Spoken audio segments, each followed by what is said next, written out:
Waalaikumsalam warahmatullahi wabarakatuh. Baiklah anak-anak, hari ini kita akan belajar bahasa Indonesia. Sebelumnya pimpin doa dulu ketua kelas. Baik Bu, doa dimulai.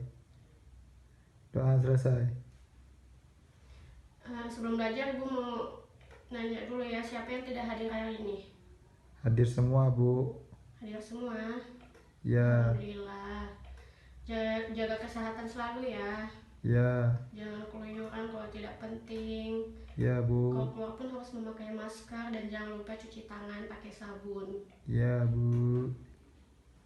Oke, tujuan pelajaran kita hari ini dengan kegiatan membaca cerpen, siswa dapat menentukan unsur-unsur pembangunan cerita pendek. Pada semangat tak belajar hari ini? Semangat Bu. Baguslah. Ibu langsung aja ya. Ya Bu. Kita akan belajar menentukan unsur-unsur pembangunan cerita pendek. Nah, sebelumnya ada yang tahu nggak cerpen itu apa? Tidak tahu Bu.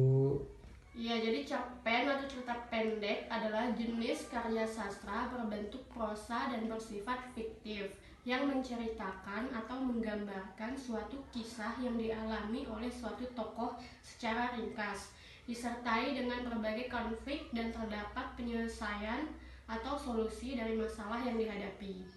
Nah, unsur pembangunan cerpen ini Ibu lebih mengarahkan ke unsur intrinsik cerpen ya. Jadi unsur intrinsik cerpen ini adalah unsur pembentukan cerpen yang berasal dari dalam cerpen itu sendiri, yang meliputi tema, amanat, penokohan, alur, latar, sudut pandang, dan gaya bahasa. Nah, jadi unsur intrinsik cerpen itu meliputi tema, amanat, penokohan, alur, latar, sudut pandang, dan juga gaya bahasa.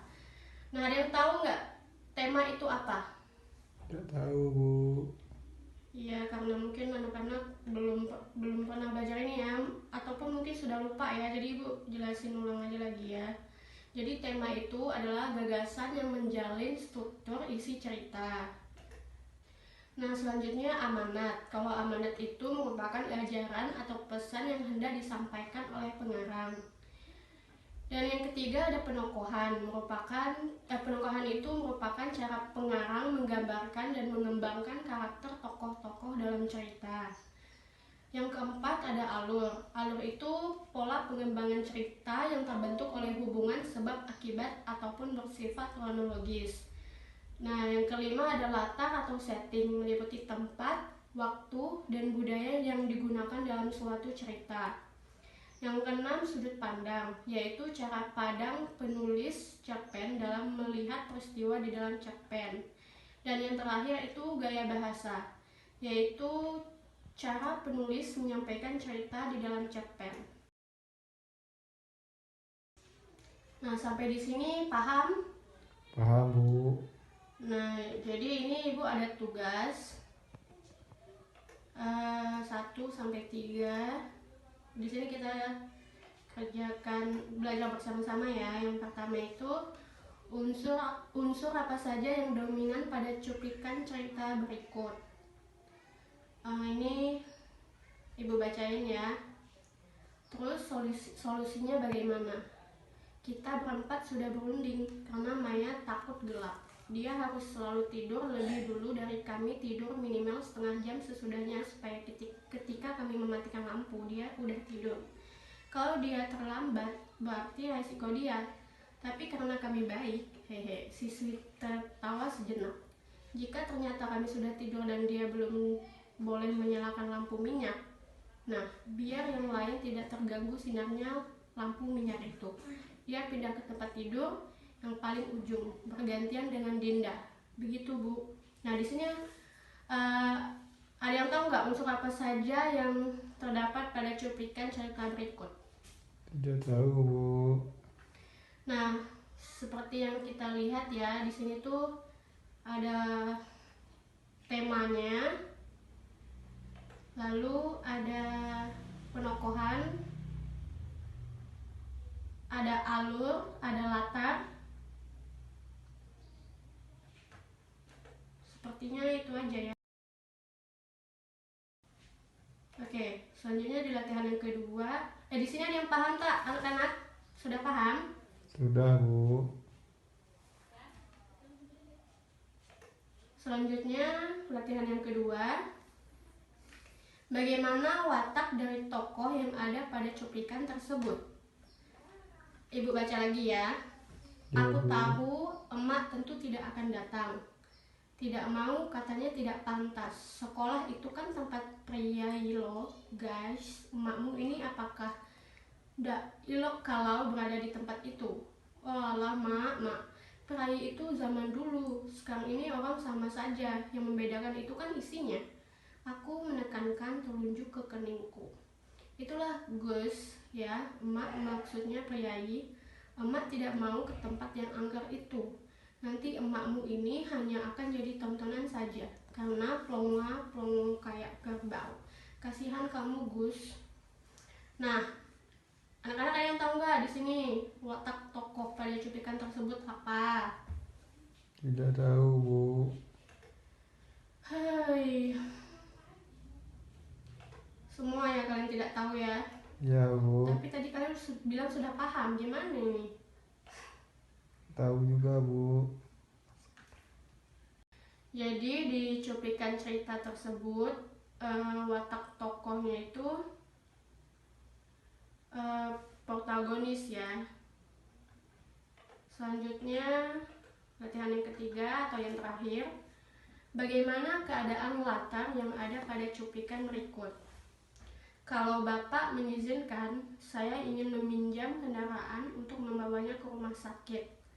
Maaf Pak, pada malam hari kendaraan umum sangat jarang ada.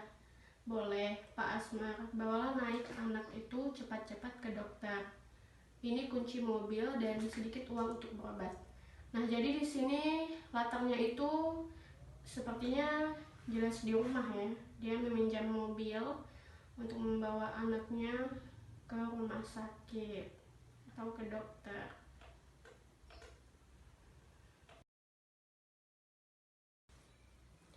Nah, jadi cukup sampai di sini aja yang Ibu sampaikan. Sebelumnya udah paham belum? Sudah, Bu. Sudah. Kalau sudah Ibu mau bertanya nih. Mau bertanya ya, boleh ya. Ya, Bu. Nah, tema itu apa? Tema adalah gagasan yang menjalin struktur isi cerita. Ya, pintar kamu. Selanjutnya, kalau gaya bahasa itu apa? Gaya bahasa yaitu cara penulis menyampaikan cerita di dalam cerpen. Ya, bagus. Ya, sepertinya anak-anak Ibu udah pada paham ya. Ya, Bu. Jadi Ibu mau kasih kalian tugas deh di rumah. Ya, Bu. Tugasnya Ibu mau kalian masing-masing mencari satu cerpen dan di situ Ibu minta kalian analisis unsur intrinsiknya dari tema, amanah, penokohan, alur, latar, sudut pandang dan gaya bahasa. Di situ Ibu minta kalian harus detail menjelaskannya ya. Ya, Bu. Menganalisisnya maksud Ibu. Ya, Bu. Kenapa ini pada lemes? Capek ya? Udah capek, Bu. Kenapa belum sarapan kamu? Iya, Bu. Ya udah deh, kita sampai di sini aja ya. Ya. Oke, untuk minggu depan pembelajaran kita yaitu menelaah cerita pendek berdasarkan struktur dan kaidah. Jangan lupa ya, tugas itu minggu depan juga harus dikumpulkan. Iya, Bu. Baiklah, cukup sampai di sini aja pembelajaran kita hari ini. Jika Ibu ada kesalahan atau ada kekurangan, mohon dimaafkan ya. Ya, Bu. Oke, Ibu akhiri. Assalamualaikum warahmatullahi wabarakatuh. Waalaikumsalam warahmatullahi wabarakatuh.